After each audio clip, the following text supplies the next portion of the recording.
Hey, this is Marta with Vibrant Living Concepts. Let's have breakfast. What? Some of you are going, what is she talking about? Some of you are going, oh yeah, of course I knew that. So whichever one you are, part of the fun is to look at options, to think outside the box. So yes, there are those things considered traditional breakfast foods, and many of them are very good. Your eggs and now we're seeing sweet potatoes in lieu of the white potatoes, and you know, on the side, which is amazing. There's all kinds of options, and of course our omelets with can have all kinds of wonderful veggies, and we can have lots and lots of fun with that. That's great. But figured this first video would be about helping us think outside the box and helping us do things that are not what we normally might think of, at least some of us, that are still very nutritious. Because let's think about this. Breakfast literally means break fast. You're breaking a fast. You have been without food or drink for 8+ hours, considering that most of us don't have breakfast right after we wake up, myself included.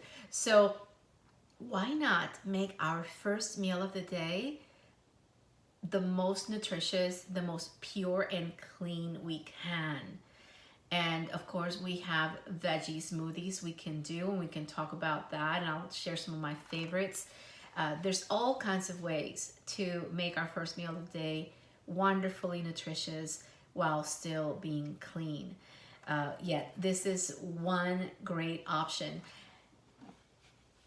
Protein bone broth, or bone broth protein, coming from chicken bone, lots of collagen, protein rich, wonderful boost. We need protein. Everybody needs different amounts depending on our, let's say, our weight, our body weight. So that will be a whole other topic because I don't want to make this too long.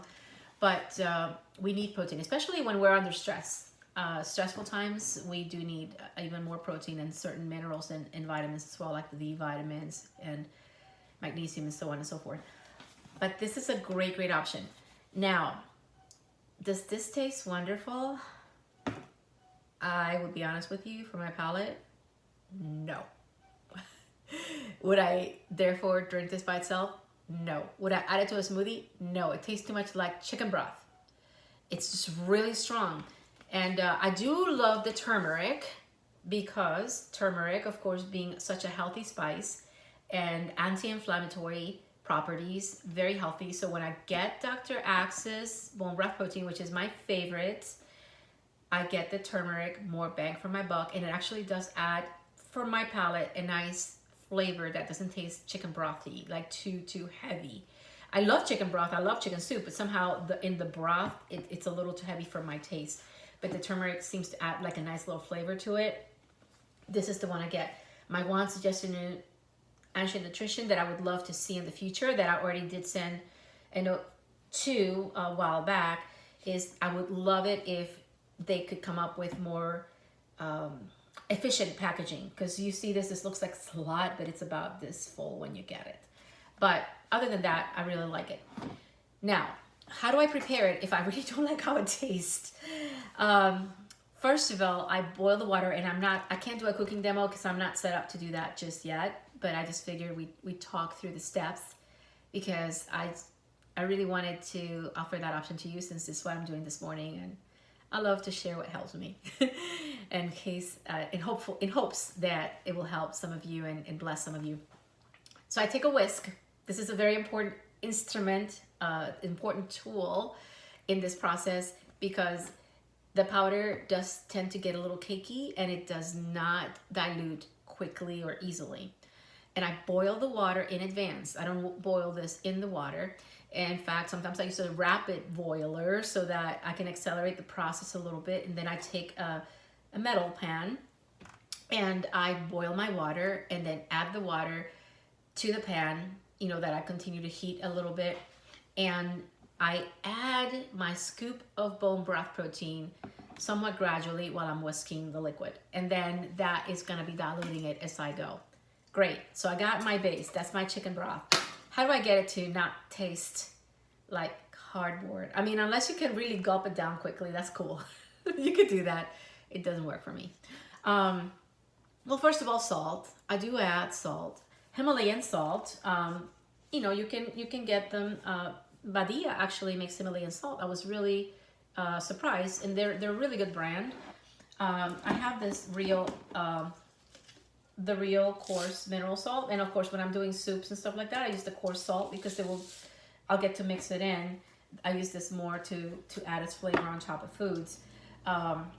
And I also have Redmond's real salt as well. But anyway, for salt, first of all, I need some flavor. And of course, don't overdo it.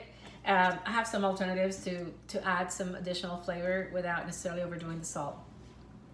Olive oil. Love olive oil. And you know, this only has 90 grams of protein. We need, 90 grams. That would be a lot of protein. That would be more than we need in one day. I was just testing you. We mentioned 23 grams of protein. This scoop has 90 calories, which is great, but you might still need some more calories depending on where you're at. The average person needs at least 200, per meal, depending on how many meals you're eating.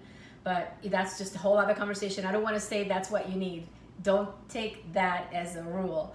But you really kind of want to have something substantial, 200, 300, perhaps a little more depending on where you're at. But the olive oil is gonna not just add calories, it's gonna add a lot of flavor. Watch those calories, look at your nutrition label, 1 tablespoon, 120 calories, but that's so delicious. And they're happy calories because it's very good for you. And what else? Oh yes, the flavor is still too strong. Here's one hack. Pacific Foods bone broth, protein bone broth. It has 9 grams of protein per cup, and it's very light. So you still, you can do. Sometimes I do half of this, or a cup of this, and half a scoop of this. And if I need to add extra water, depending on where I'm at that day and what I feel like, then that could be, a little different. Now, here's a couple other little hacks. What's in this bottle? Not Kivita sparkling probiotic, although I do like it. That's why I use these, but I reuse a lot, especially the glass bottles. We'll talk a little bit about reuses for glass bottles in another chapter, but for now, what I have in this glass bottle is crushed cilantro.